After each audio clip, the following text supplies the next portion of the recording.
जहाँ तक अस्करी क़यादत का मौक़िफ़ है, जो कि उस नेशनल सिक्योरिटी काउंसिल की मीटिंग में दिया गया, जिसमें chairman joint chief of staff committee, तमाम सर्विसेज चीफ और DGI-SI भी शामिल थे, वो मौक़िफ़ उस मीटिंग में भरपूर तरीके से दे दिया गया और उसके बाद उस मीटिंग का एक एलामिया जारी हुआ।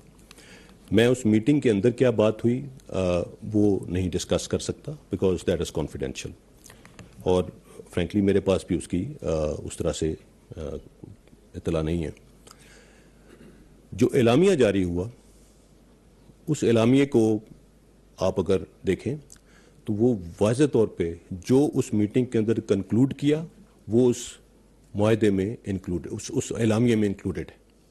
जो अल्फाज उस एलामिये में हैं वो आपके सामने हैं। हमारी इंटेलिजेंस एजेंसीज, हमारे इदारे भरपूर तरीके से काम कर रहे हैं और चौकन्ना है।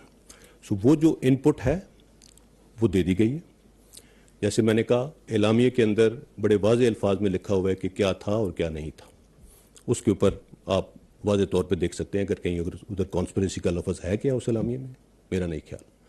दूसरी बात, इस इनपुट को अगर डीक्लासिफाई करना है, बिकॉज इस कॉन्फ्रेंस के मिनट्स हैं, उन मिनट्स को गवर्नमेंट डीक्लासिफाई कर सकती है।